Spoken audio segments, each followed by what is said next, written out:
खुशामदीद। नाजरीन, पूरे मुल्क में इंतखाबी सरगर्मियाँ अरूज पर हैं।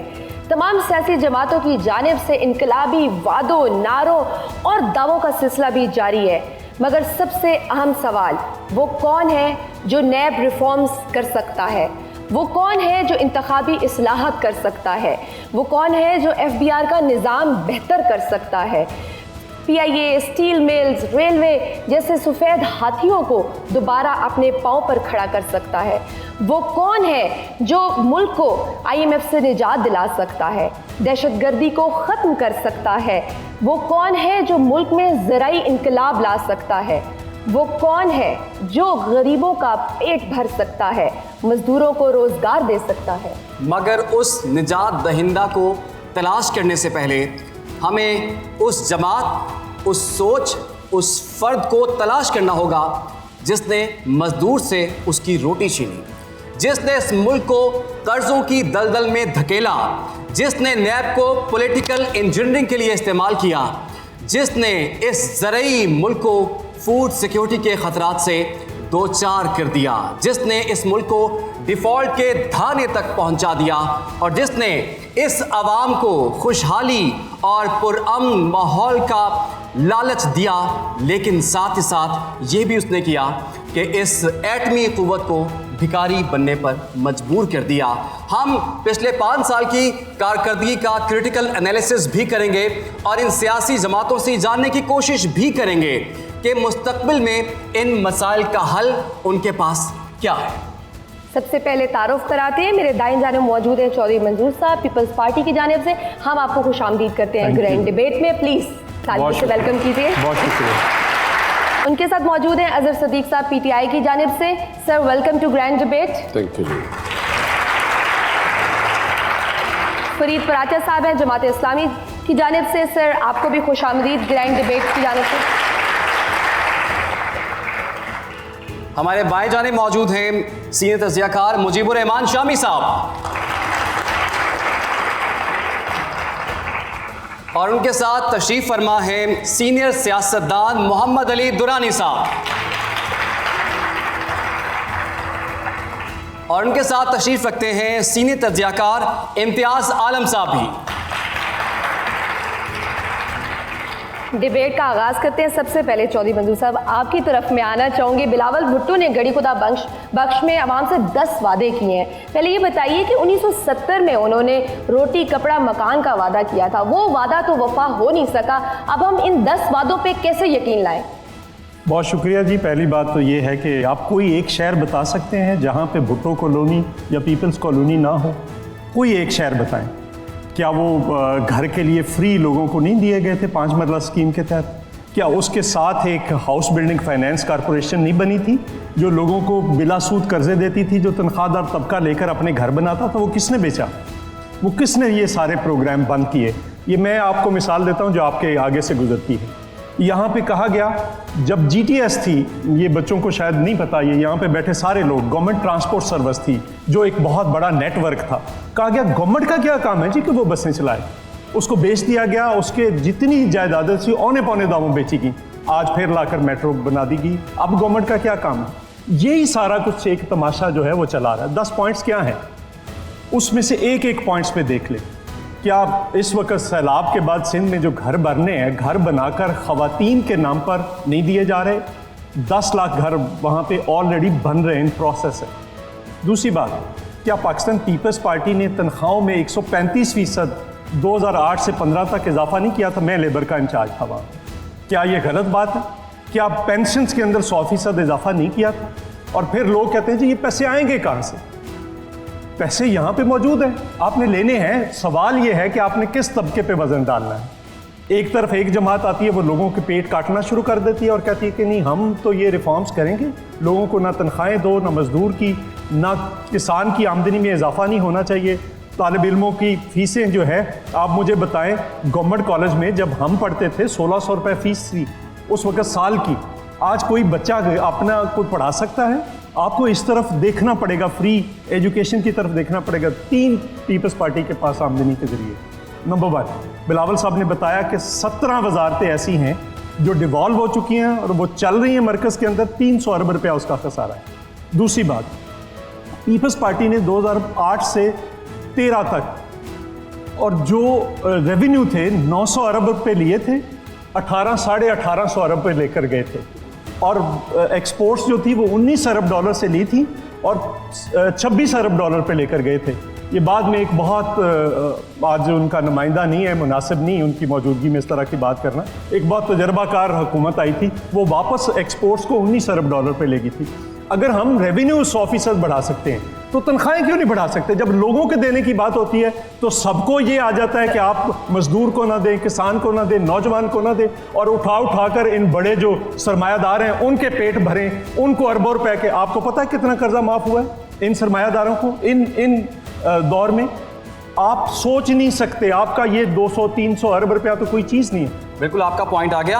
अजहर सिद्दीक एडवोकेट साहब, आपने भी गुफ्तगू सुनी है चौधरी साहब की, क्या मुकम्मल सच इन्होंने बोला अपनी गुफ्तगू में? और दूसरा ये, कुछ लोग ये कह रहे हैं कि पाकिस्तान तहरीक इंसाफ के पास इमरान खान को मजलूम बनाकर पेश करने के अलावा उनके पास कोई मंशूर नहीं है। क्या वाकई ऐसा है? बहुत शुक्रिया जी, थैंक्स अ लॉट कि मौका दिया नौजवान नस्ल का जो हमारा मुस्तकबिल है और आने वाले दौर में इन्हीं में से क़यादत निकलनी है।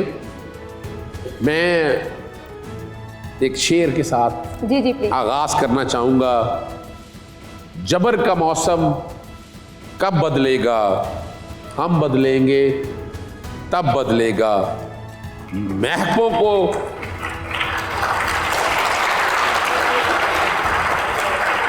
महबूब को मिलेगी शाही, एक दिन सबका सब बदलेगा।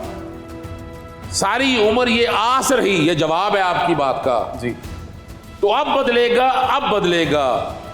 अपनी उम्र तो बीत गई है, अब क्या अपना ढब बदलेगा। जबर का मौसम कब बदलेगा, हम बदलेंगे तब बदलेगा। ये अब दौर खत्म हो गया। 85 के प्रोजेक्ट जमीन बोस हो गए, ये याद रख लीजिएगा।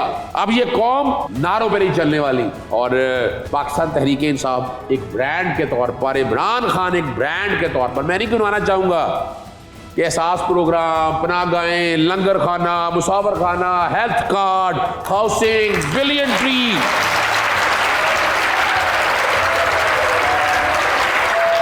ये 3.5 साल का एक नतीजा है। आपको याद होगा कोरोना, सब कुछ बंद था, एक विजन था कि खोला उसको। हाउसिंग ने जितनी डेवलपमेंट की, एक्सपोर्ट आपकी $4.5 बिलियन 2020 में, और पूरी दुनिया ने माना कि मईशत कहां से कहां चली गई।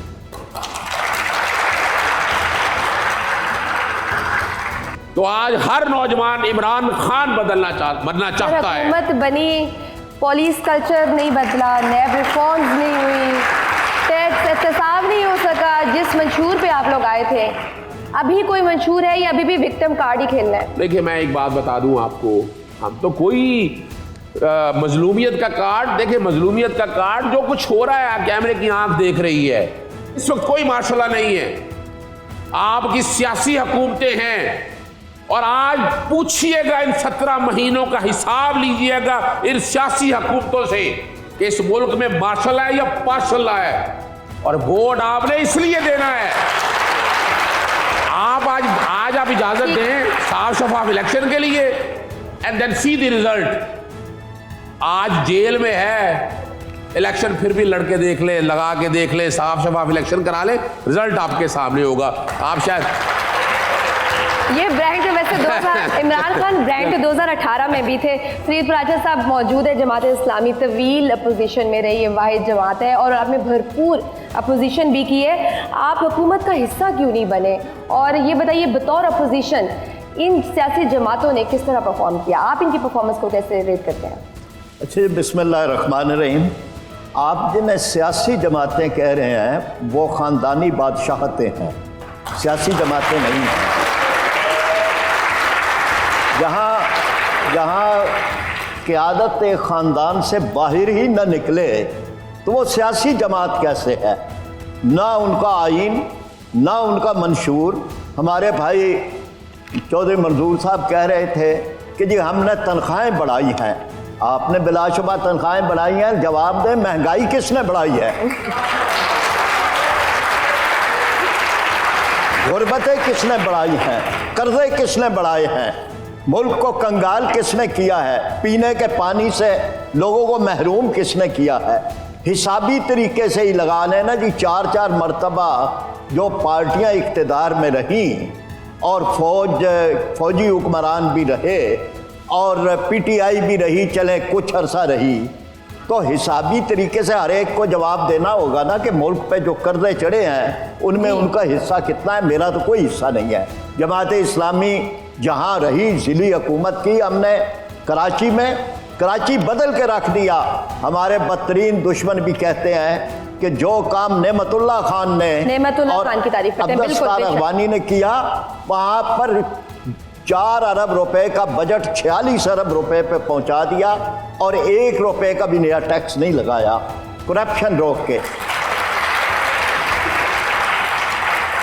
जनाब, सिर्फ जमात इस्लामी है जिसमें इलेक्शन होते हैं, पार्टी के अंदर जमहूरियत है। सिर्फ जमात इस्लामी है जो किसी फ़िरके की जमात नहीं है। सिर्फ जमात इस्लामी है कि जिसके किसी एक आदमी पर भी करप्शन का कोई इल्ज़ाम नहीं है, झूठा इल्ज़ाम भी नहीं है। और हम ये बात करेंगे, ये दौर जितना भी गुजरा, आज मुल्क में तवानाई की भी बात की है हमारे दोनों दोस्तों ने। यानी जिस मुल्क में दरिया सारा साल बहते हैं, सूरज सारा साल चमकता है, हवाएं पे रोक टोक चलती हैं, उस मुल्क के अंदर आप गरीब आदमी को 60 रुपए यूनिट बिजली बेच रहे हैं और उस पर फख्र कर रहे हैं कि हमने बिजली के कारखाने लगाए थे। आप हमें जवाब दें, आपने डैम क्यों नहीं बनाए? डैमों का जवाब दें। आप ये न कहें कि आपने थर्मल बिजली जो है 60 रुपए वाली वो इस कौम को दी है और यहाँ गरीब आदमी की इतनी तनख्वाह नहीं जितना उसको बिल आ जाता है। और इस पर भी हड़तालें हमने की हैं। सिर्फ जमात इस्लामी है जो बोल रही है, बाकी जितनी जमातें हैं वो अपने इक़्तिदार सर, पे। बयानदारी आप में है, पढ़े लिखे लोग आप हैं, जमहूरियत आप में है, काबिल लोग हैं, लेकिन फिर लोग आपको वोट क्यों नहीं देते? क्या इस सिस्टम में कोई मसला है? अच्छा, जो सवाल आपको वोटर से करना चाहिए आप मुझसे कर रहे हैं। मैंने तो कोई गलती नहीं की। ठीक है सर, आपका पॉइंट आ गया। गुफ्तगू का सिलसिला जारी है, यहाँ वक्त हुआ एक ब्रेक का। ग्रैंड डिबेट में आपको खुश आमदीद कहते हैं।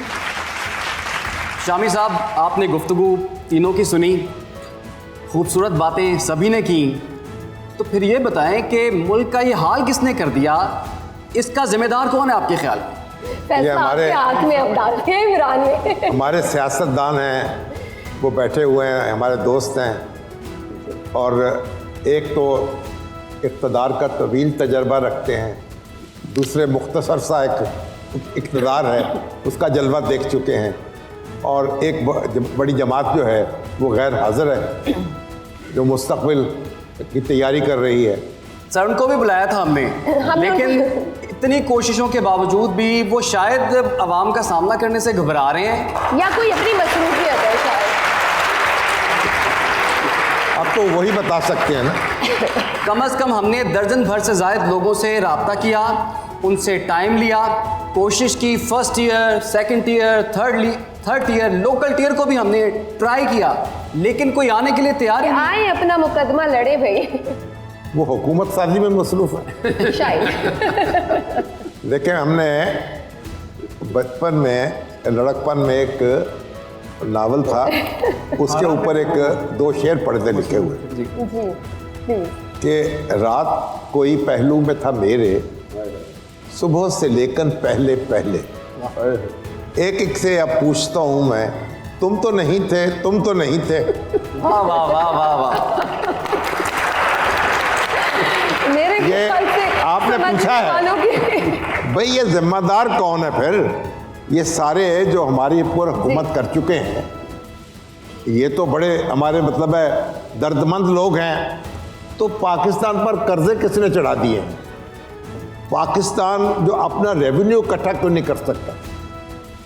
पाकिस्तान का यानी इस खित्ते में सबसे कम यानी आमदन वाला मुल्क है इस लिहाज से कि टैक्स टू जीडीपी रेशो जो है सबसे कम है पाकिस्तान की। और पाकिस्तान एक ऐसा मुल्क है जिसमें ट्रैफिक जो है, बाकी तो बातें छोड़ दें, एक में आप सड़क पे खड़े हो जाएं, मोटरसाइकिल पे 4 बंदे 5 बंदे चढ़े हुए फिर रहे हैं और कोई उनको पूछने वाला नहीं है। तो पाकिस्तान की ये जो दुर्गत बनी है, ये किसने बनाई है? यही तो हम सब जानने की कोशिश कर रहे हैं। यहाँ ब्लेम गेम शुरू हुई है, ठीक है ना। अब आप खुद फैसला कर लें। अब ये जो हमारी जमातें हैं जो मौजूद है हमारे सामने, इन्हीं में से हमें वोट देना होगा। किसी एक को वोट दें, उसको मुंतखब करें, उसके बाद 5 साल टिक के हुकूमत करने दें, ताकि फिर हम उससे हिसाब भी ले सकें। यहाँ तो एक ऐसी हमारे ऊपर एक बला है नाज़िल हो चुकी कि हम एक दूसरे की टांगें खींचने में लगे रहते हैं। 2 साल की हुकूमत, 2.5 साल की हुकूमत, जो हुकूमत आ जाती है, अपोजिशन कहती है इसको हमने बर्दाश्त नहीं करना, हुकूमत कहती है अपोजिशन को बर्दाश्त नहीं करना। सर, इमरान खान को हटाने का फैसला दुरुस्त था आपके नजदीक? देखिए, साबित हो गया ना बाद में कि दुरुस्त नहीं था।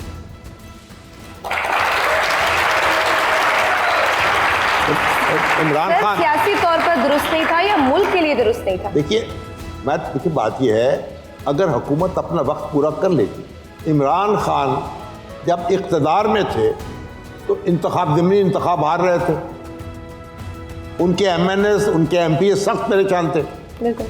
जब वो इक़्तिदार से बाहर आए हैं तो लोग उनके साथ हैं। अब आप तहरीक अदम एतमाद के सबसे बड़े बेनिफिशरी, ठीक है ना। तो आप उनको इक़्तिदार ख़त्म करने का सबसे बड़ा फ़ायदा किसी को हुआ तो इमरान खान है। बिल्कुल। लेकिन बहरहाल ये पॉलिटिक्स है, पॉलिटिक्स में कोई किसी पर रहम नहीं करता। तो अगर इमरान खान के जो मुखालिफिन थे उनके पास मेजॉरिटी आ गई थी तो उन्होंने उसको आजमा लिया। इमरान खान भी तो अपने सब दोस्तों के साथ बना के नहीं रख सके ना। शामी साहब, मिलके बैठने की बात कर रहे हैं। दुरानी साहब, आपने हमेशा मुफाहमत की बात की है, ये किसके दरमियान मुफाहमत चाहते हैं आप और किस बुनियाद पर ये होगी? बिस्मिल्लाहिर्रहमानिर्रहीम। इधर तो दानिश है, इधर सियासत है, इधर यहाँ दोनों जमा है। यहाँ सिर्फ और सिर्फ गुर्बत है। उधर भी गुर्बत है, इधर भी गुर्बत है। और मैं इसके बारे में बहुत, शामी साहब यहाँ सभी मेरे उस्ताद बैठे हैं, पिराचा साहब से लेकर मैं किस का क्या जिक्र करूँ। जनाब बात यह है, मैं बहुत क्या कहा आपने? गुर्बत है, उस्ताद बैठे, गुर्बत क्या दुर्बत क्या है? गुर्बत। जनाब बात यह है कि पाकिस्तान का मसला इसलिए है कि पाकिस्तान में सियासतदान भी हैं, लीडर भी हैं, हुकूमत भी है, इक़्तिदार भी है, लेकिन कहीं अवाम नहीं। और मैं कोई बात भी सबूत के बगैर नहीं करूँगा। पाकिस्तान की वो वाहिद आसेब ज़दा जमहूरियत जिसमें गुज़श्ता 76 साल में कभी भी अवाम को सियासत का हिस्सा नहीं बनाया गया। ये सब सियासी जमातें बैठी हुई हैं, इनकी मौजूदगी नहीं है। कभी जिस मुल्क में बल्दियाती इंतखाबात पूरी मुल्की सतह पे कभी हुए ही ना हो, उस मुल्क की जमहूरियत को आप जमहूरियत कहें? उसे तो मॉकरी ऑफ जमहूरियत कहा जाता है। पूरी दुनिया की घटिया से घटिया जमहूरी मुल्क भी ऐसा नहीं है जिसमें बल्दियाती इदारे एग्जिस्ट ना करें। यहाँ इलेक्टेबल्स की जमहूरियत है, यहाँ इलेक्टेड की जमहूरियत है, यहाँ ख़ानदानों की आमरीत है और बस। यहाँ माजी है, हाल नहीं है। एहतसाब माजी का होता है, कारनामे माजी के होते हैं, वादे मुस्तकबिल के होते हैं, आज के लिए कुछ नहीं। इनके लिए और ये आज यहाँ बैठे हुए हमारे लिए कुछ नहीं।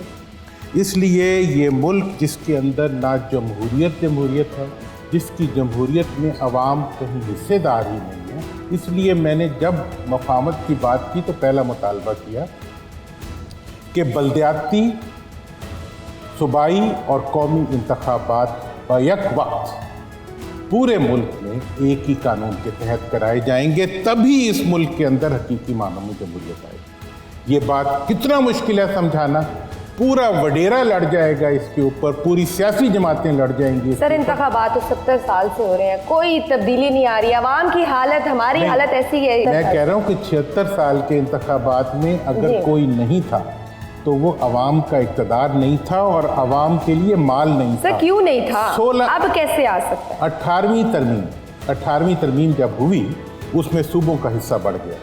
मैंने उस तरमीम पे दस्तखत नहीं किए सिर्फ एक वजह, मैंने उन्हें कहा कि जो आप सूबों को बढ़ा रहे हैं उन्हें ये पाबंद करें कि वो ये पैसे ज़िलों को और छोटी हुकूमतों को, लोकल गवर्नमेंट्स को दें। कोई नहीं माना इसको। आज तक पंजाब का 70% बजट आपके इस शहर पे लगता है और बाकी पूरा सूबा जो है, यही हाल कराची का है और यही हाल जो है बाकी शहरों का। तो लिहाजा आपके यहाँ नंबर 1 आवाम के लिए कुछ नहीं है, आवाम के लिए इक़्तिदार में शिरकत नहीं है। 10 करोड़ खर्च करने वाला MNA बन सकता है, 5 करोड़ खर्च करने वाला MPA बन सकता है। बल्दियाती इंतखाब लड़ने की किसी को इजाज़त नहीं है और अगर होगा भी तो वो थानेदारों का इंतखाब होगा सूबाई हुकूमतें बनने के बाद। इसलिए ये मेरा बारीक सी, मैं थोड़ी सी वो बात करता हूँ जिसका बाकी को फ़ायदा हो सके। ये तो पहली बात हो गई कि आपके यहाँ जमहूरियत जो है वो जमहूरियत ऐसी जमहूरियत है जो हकीकी मानों में, दुनिया के मारूफ मानों में कहीं जमहूरियत तस्वर नहीं हो। दूसरी चीज़ जो इस वक्त मैं कहना चाहूँगा वो ये है कि आज जब इलेक्शन का आना है, हम ये देख रहे हैं कि इस वक्त आवाम के अंदर एक बहरहाल एक बेदारी की लहर दौड़ रही है और आम नौजवान जो है वो इलेक्शन के प्रोसेस में माजी के खिलाफ खड़ा हो, उसके खड़े होने की वजह से पूरा इलेक्शन प्रोसेस ही खड़ा कर दिया।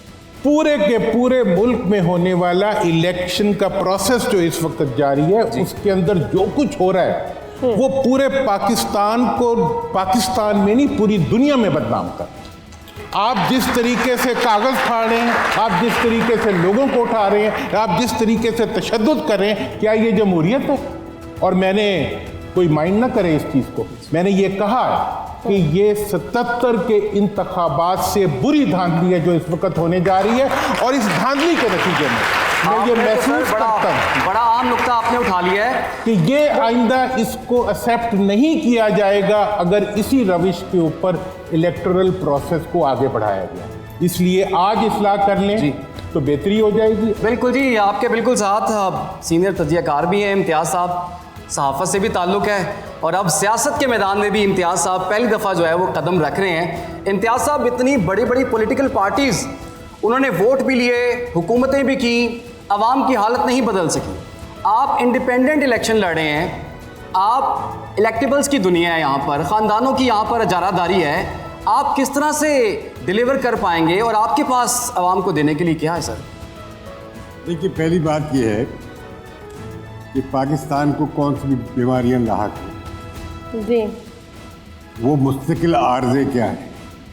जब तक वो मुस्तकिल आर्ज़े दूर नहीं होंगे, नारेबाजी से, सतही प्रोग्रामों से और ये जो बदली की सियासत से उन्हें एड्रेस नहीं किया जाता। पाकिस्तान में आज़ाद और हुए हैं, हमारी एक जदीद नौआबादियाती आमराना अथॉरिटेरियन स्टेट। दूसरा ये है कि पाकिस्तान में उमरा का, खवास का, एलीट का कब्ज़ा है। ये जो आप कहते हैं माफियाज, ये शुगर माफिया, ये टेक्सटाइल माफिया, ये स्टील माफिया, ये चीनी माफिया, जो आप कहते हैं माफियाज, ये सरमायादारी की सबसे बुरी भोंडी, मुफ्तखोर, रेंट सीकिंग, किरायाखोर और पैरासिटिक सरमायादारी कहलाती है। ये प्रोडक्टिव नहीं है। आज खाद को ब्लैक करने में फ़ायदा है तो वो खरीद के रख के स्टॉक कर ली। आज डॉलर खरीद रहे हैं और जब डॉलर वापस फेंक रहे हैं तो स्टॉक मार्केट में लगा दिया। अब स्टॉक मार्केट ओवर वो हो गई सब्सक्राइब, तो वहाँ से निकाल लिया, वो नीचे आ गई। ये क्या तमाशा है। जब तक ये एलीट कैप्चर ख़त्म नहीं होगा उमरा, पाकिस्तान के अवाम को कोई बेहतरी हमें होती नज़र नहीं आती। तीसरा मसला कैप्चर कैसे खत्म होगा, कौन करेगा? बताता हूँ आपको। तीसरा मसला क्या है? तीसरा मसला ये है कि हमारे यहाँ जमहूरी कल्चर नहीं है। हमारे यहाँ आज़ादी इजहार नहीं है, हमारे यहाँ इख्तलाफ का एहतराम नहीं है। हम इख्तलाफ को खाना बना लेते हैं ज़ाती दुश्मनी। हम सियासी जमातें मुकालबा नहीं कर सकती, हम बातचीत नहीं कर सकती। हमारे यहाँ टेलीविज़न पे लोग कुर्सियाँ फेंकने शुरू हो जाते हैं एक दूसरे को। हमारे यहाँ हमारे स्कूलों में हमारे क्लासरूम डेमोक्रेटिक नहीं है, वहाँ आप सवाल नहीं पूछ सकते। आप बच्चों को तनकीदी तालीम, तनकीद करना, सवाल करना नहीं सिखाते, रट्टू तोता बनाते। तो मैं समझता हूँ कि तीसरा हमारा बड़ा मसला ये है कि जमहूरी कल्चर का ना होना। इसका मतलब क्या है? इसका मतलब ये भी है कि हमारी पार्टियां डेमोक्रेटिक नहीं है। हमारी 175 पार्टियों में जमात इस्लामी के 175 पार्टियों में से 174 पार्टियों में कोई प्रॉपर इलेक्शन नहीं होते। एक बंदा पार्टी बना लेता है या एक खानदान बना लेता है या एक क्लिक काबिल हो जाता है और उसके बाद जो मर्जी करता रहे। इसी तरह पार्टी मैंडेट का मामला, क्या वाकई पाकिस्तान, अच्छा आखिर मैं एक और बात करना चाहता हूँ। मैं आपसे सवाल पूछता हूँ कि पाकिस्तान में इख्तियार आला का मालिक कौन है? मैं इन सबसे पूछता हूँ, क्या पाकिस्तान में इख्तियार आला के मालिक पाकिस्तान के अवाम हैं या कोई और है, या ब्यूरोक्रेट्स हैं या एस्टेब्लिशमेंट है? जी, हाकिमियत अल्लाह ताला की और हुक्मरानी जमहूरियत का बुनियादी असूल क्या है कि अवाम को हक राय, हम कहते नहीं है कश्मीरियों को हक राय दे दो जी, कश्मीरियों को राय शुमारी दो। पाकिस्तान के अवाम को एक बार हक राय शुमारी मिला, वो 1970 में, और उसके नताइज क्या हुए? तो इम्तियाज साहब, ये जो अवाम वोट कास्ट करते हैं, वोट कास्ट करके किसी को इलेक्ट करते हैं, तो आपको इस प्रोसेस पे एतबार नहीं है? क्या ये इनके वोटों से मुंतखब नहीं होते लोग? देखिए, मैं समझता हूँ कि इंतखाबात को साफ और शफाफ होना चाहिए। मैं कह रहा हूँ 70 के बाद यहाँ कोई बैठे दोस्त मुझे तरदीद कर दें कि कोई इंतखाब ऐसा है जो रिग ना हुआ हो। क्या अभी इंतखाब शफाफ हो रहे? जितनी रिगिंग, प्री इलेक्शन रिगिंग इस वक्त हो रही है वो पाकिस्तान की तारीख में नहीं। ये क्या आप पार्टियां मुतालबा कर रही हैं कि जी फलां पार्टी का जो निशान छीन लिया गया है, वो हाई कोर्ट ने फैसला कर दिया है, बड़ा खौफनाक फैसला कर दिया है, उससे बल्ले के निशान वापस क्यों कर दिया है? क्या तमाशा है? ये जमहूरी कल्चर है।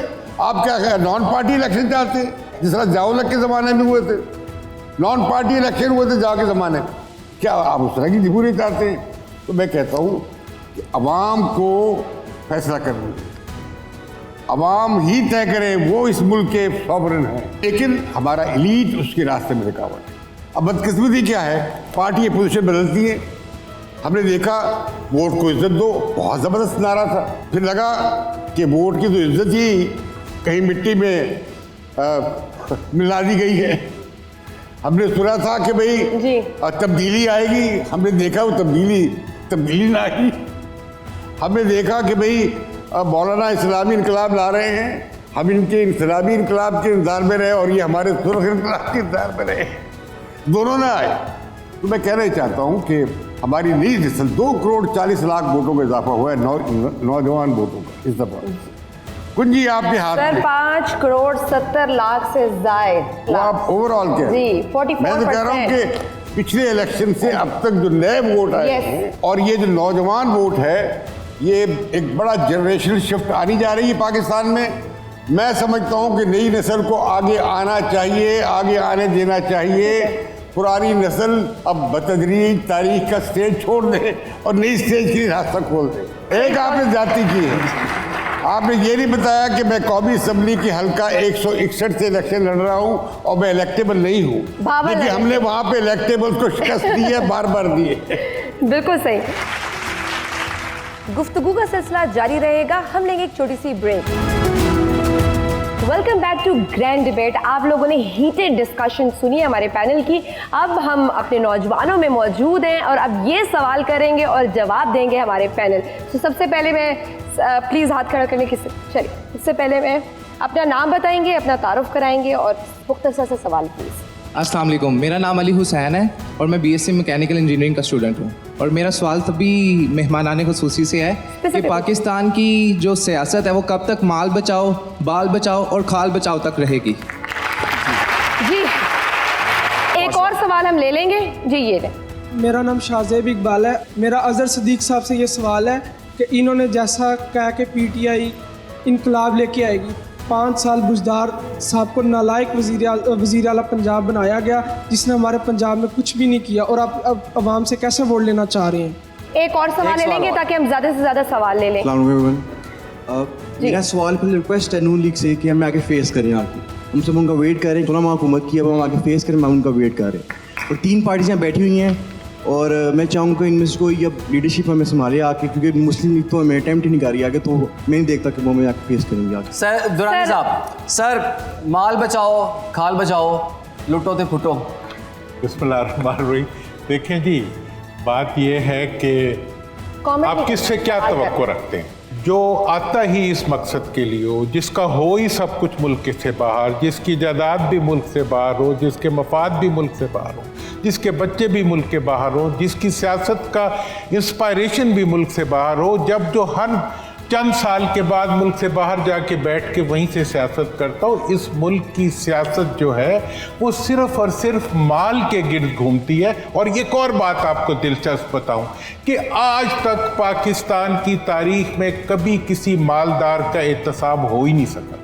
यहाँ लोगों को हाईजैकर तो बना दिया जाता है, चोर नहीं बनाया जाता। यहाँ हर सियासतदान को लूटने का इस्तेहकाक दिया जाता है, एहतसाब का एहतसाब नहीं दिया जाता। इसलिए मैं ये आपको बता दूं कि जब तक इस मुल्क के अंदर अवाम का जमहूरियत में हिस्सा, अवाम की जमहूरियत में शराकत नहीं होगी, उस वक्त तक यही लोग, और जब तक इस मुल्क की सियासत के साथ साथ इसकी पार्टियां भी जमहूरी नहीं होंगी, उस वक्त तक इस मुल्क के अंदर यही वडेरे और यही लुटेरे ये हुक्मरान। बिल्कुल सही। अज़र सदीक साहब, बताइए, आपने उस्मान बुज़दार जो हमें तोहफा दिया तब्दीली के नाम पर, वसीम अकरम प्लस, वो उनकी परफॉर्मेंस के बारे में बताइए। अभी भी यही तब्दीली हम एक्सपेक्ट करें? बहुत शुक्रिया जी। पहले तो मैं उस्मान बुज़दार के हवाले से, मैं वो आदमी हूँ जिसने उस्मान बुज़दार के ख़िलाफ़ करप्शन के केसेस फाइल किए। वो आप चाहे ले लें, लिकर का केस ले लें या इंश्योरेंस का देख लें। लेकिन एक बात मैं आपके सामने रख दूँ, ये पोर्ट्रे ये किया गया कि वो कमज़ोर आदमी था, मीडिया से ज़रा शाई रहने वाले आदमी थे, लेकिन हेल्थ के प्रोजेक्ट में, सड़कें बनाने के हवाले से, और जितना प्रोजेक्ट है आप सारे, मैं कह दूं, एहसास प्रोग्राम, और ये सारे के सारे एग्जीक्यूट हुए। मैं इसको डिफेंड करने में वजह ये क्या है कि ये एक सोशल मीडिया की एक पावर थी कि जो उसको उस तरह पोर्ट्रे करते रहा। और पाकिस्तान तहरीक इंसाफ के अंदर आप लोगों ने देखा कि वहाँ भी इस बात को, इस कॉन्टेक्स्ट में डाइवर्जेंट व्यू रहा है। लेकिन जहाँ तक बात है कि अगर कोई करप्शन या ऐसी कोई बातें थी तो अब तक कोई ना कोई केसेस तो फाइल हो जाने चाहिए थे ना, कोई ना कोई चीज तो रिकॉर्ड पे आ जानी चाहिए थी। फराशदादी के बारे में बहुत कुछ कहा जाता रहा। बहुत बड़ा केस है, उनके चार्जशीट उनके खिलाफ है। नेक्स्ट क्वेश्चन लेंगे प्लीज। अस्सलाम वालेकुम, मेरा नाम हुज़ैफ़ा शकील है और मेरा सवाल अज़हर सिद्दीक़ साहब से है कि आपने ये बात की है कि सियासी जमातों ने कब तक दूसरे हाथों में खेलना है। तो मेरा ये सवाल है, क्या इमरान खान साहब अपने दौरे हुकूमत में दूसरे हाथों में नहीं खेलते रहे? उन्हें अब दोबारा मौका मिलता है, तो क्या इस बात की क्या गारंटी है कि वो उन हाथों में नहीं खेलेंगे? ठीक है, ठीक। Next question. मेरा नाम हमजा अशरफ है और मेरा सवाल तमाम पॉलिटिकल पार्टीज़ के रहनुमा से है, फरीद पराचा साहब को निकाल के। मैंने पूछना था कि मैंने फ़र्स्ट टाइम अपना वोट डालना है, तो आपने अपनी पॉलिटिकल पार्टीज़ की अच्छी अच्छी बातें बता दी, लेकिन अच्छी बातें ये बातों में ही है। मैंने पाकिस्तान की गुर्बत देखी है, मुझे गुर्बत ठीक होती नज़र नहीं आई। तो आप मुझे कुछ ऐसा बताएं कि मैं आपको वोट देने पर आमादा हो जाऊं। इस मुल्क में हर बंदा आता है वो करप्शन का रोना रोता है। जब मैं कहता हूँ ज़ाती तौर पर, शायद इम्तियाज़ आलम साहब भी मेरे साथ हों, कि जिससे जो उसकी ज़रूरत से ज़्यादा ले लें, बड़ी बड़ी जो सिस्टम है सारे वो ख़तरे में पड़ जाते हैं। ये हल है कि इस मुल्क में जो लोग बहुत दौलतमंद हैं उनसे ले लें दौलत, और इस मुल्क के लोगों को ये दौलत है, इज्तिमाई दौलत है, कुछ साथ लेकर तो नहीं पैदा हुआ, तो वो लोगों में तकसीम कर दें। और दूसरी बात यह है कि देखिए, अगर पाकिस्तान पीपल्स पार्टी को देखेंगे तो इस मुल्क में जो चीज़ आपको मिलेगी, जो इंस्टीट्यूशन मिलेगा, वो अगर आपको 73 के आइन पे आज इत्तेफाक मिलेगा तो पाकिस्तान पीपल्स पार्टी का दिया हुआ। अगर आपको 18वीं तरमीम मिलेगी पीपल्स पार्टी, अगर आपको एटॉमिक प्रोग्राम मिलेगा तो वो पीपल्स, अगर आपको मिसाइल प्रोग्राम मिलेगा तो वो मोहतरमा बेनज़ीर भुट्टो का, और शायद भुट्टो साहब को और मोहतरमा बेनज़ीर भुट्टो को उन्हीं चीज़ों की सज़ा मिली। इस मुल्क में सारा जो इस्लामिक ब्लॉक इकट्ठा किया था और दुनिया को, तमाम बड़े बड़े लीडर्स को बिल्कुल ख़तरे में डाल दिया था, सारी दुनिया को हैरान कर दिया था, और फिर उसके बाद उस कॉन्फ्रेंस के तमाम लीडर्स, तमाम यहाँ पे आने वाले को एक भी तबई मौत नहीं मरा, सारों को कत्ल किया गया है। सो ये ऐसी चीज़ें हैं जिनको देखना पड़ेगा कि कौन है जो यहाँ पे सिर्फ बातें करता है, कौन है जो यहाँ पे कुर्बानी भी देता है, इंस्टीट्यूशनलाइज भी करता है। जी ठीक है, फरीद राजा साहब आप कुछ ऐड करना चाह रहे थे, नौजवानों को फ्री तालीम भी देता है, भुट्टो साहब ने दी थी ना, ये जुल्फ़िकार अली भुट्टो ने नेशनलाइज रहेंगे उतने हम ज़्यादा तक सवाल ले सकते हैं। सवाल जो नौजवान वोटर की तरफ से, और इससे पहला सवाल भी था कि कब मुदाखलत ख़त्म होगी। आप चुनते भी उनको ही हैं कि जो करप्ट लोग हैं, आप उनको वोट दें जो आप जैसे हैं, जो आपसे मुख्तलिफ हैं, ठीक है, वो कभी आपके मसाइल बिल्कुल सही। Next question. मेरा नाम मोहम्मद जैन है, मैं लाहौर से UMT स्टूडेंट हूँ। मेरा क्वेश्चन ओवरऑल तीनों पार्टी से है कि पिछले 2 सालों में, स्पेशली कोविड के बाद, 10 लाख से ज़्यादा स्टूडेंट्स पाकिस्तान से बाहर चले गए, मतलब फर्दर स्टडीज़ करने अब्रॉड। इसकी क्या वजह है? मतलब आप कह रहे हैं हमारा एजुकेशन सिस्टम बेहतर हो रहा है, तो फिर स्टूडेंट्स क्यों जा रहे हैं फॉरेन कंट्रीज़ में? ठीक है, थैंक यू। Next question. मेरा नाम उस्मान है और मैं एक अंडर ग्रेजुएट स्टूडेंट हूँ। मेरा सवाल ये है, जिस तरह एक पार्टी को साइडलाइन किया जा रहा है और ड्यू टू सम सर्कमस्टांसेस, बेशक वो इंट्रा पार्टी इलेक्शन हो या कोई भी हो केस हो, तो उस पार्टी को साइड पे कर दिया जाता है और इलेक्शन से हटा दी जाए, जो इलेक्शन होंगे क्या वो माने जाएंगे? ये शामी साहब। नहीं, मेरा ख्याल है कि कशमकश जारी है और मेरा ख्याल उस पार्टी को मौका मिलेगा इंतखाब में हिस्सा लेने का, हमें उम्मीद रखनी चाहिए। जी अच्छा, मैं सर उसमें एक बात ऐड कर दूं। देखिए, 2 चीज़ें ज़हन में रख लीजिएगा। इमरान खान ने मौका पूरा दे दिया, जो वोट को इज्जतों का नारा लेके आए थे आज घरों में चले गए हैं। ये एक बेहतरीन मौका था 17-16 सियासी जमातों के लिए कि इमरान खान के साथ खड़े हो जाते और उस सियासी जमात को दीवार के साथ लगाने के पहले एक दीवार की तरह खड़े हो जाते। बातें होती रही लेकिन कोई सियासी जमात आकर साथ नहीं खड़ी हुई। आज भी मौका है, ये आ जाए बाहर और आकर कहे कि नहीं, कोई नहीं मानेंगे, माशाल्लाह ये सब खत्म हो गया, ये जो कुछ हो रहा है इस वक्त हम नहीं मानेंगे, तो ये मुल्क तब्दील हो जाएगा। बिल्कुल सही। नेक्स्ट क्वेश्चन लेते हैं प्लीज। एक बात से जी, इस चीज की क्या गारंटी है कि बाकी जमातें खड़ी हो जाए और इमरान खान खुद खड़े ना हो? ये मौका देना पड़ेगा आपको। कर रहे हैं भाई साहब, खड़े हो देना पड़ेगा आपको। देखिए, सवाल आया था, अपना तारुफ कराएं और एक मिनट जरा, एक सवाल आया था ये बाहर जाने वाला। क्यों ना जाएं भाई स्टूडेंट्स बाहर, क्यों ना इस मुल्क के नौजवान बाहर जाएं? ये जुल्फ़िकार अली भुट्टो शहीद ने जो एक पॉलिसी बनाई थी, उसके तहत बेशुमार लोग गए और आज रिमिटेंसेस जितनी आ रही हैं जिस पे ये मुल्क चल रहा है, वो जो नौजवान यहाँ पे इतनी बड़ी तादाद में हैं, उनको हुनर सीखना चाहिए और दुनिया के अंदर जाकर बाहर परफॉर्म करना चाहिए। इंडिया के तमाम लोग इस वक्त, तमाम IT की जो इंडस्ट्री है उसमें जितने लोग हैं वो सारे हेड कर रहे हैं। तो नाज़रीन, आज की ग्रैंड डिबेट आपने देखी। आज हमने बात की मुल्क में मौरूसी सियासत की, इलेक्शन में लेवल प्लेइंग फील्ड की हमने बात की, माजी की हुकूमतों की कारकर्दगी का हमने जायज़ा भी लिया। इस ग्रैंड डिबेट का सिलसिला जारी है। कल फिर हाजिर होंगे सेम पैनल, सेम ऑडियंस के साथ, और आपके सवालात होंगे और इनके जवाबात होंगे। कल तक के लिए इजाज़त दीजिए। अल्लाह हाफ़िज़। अल्लाह हाफ़िज़।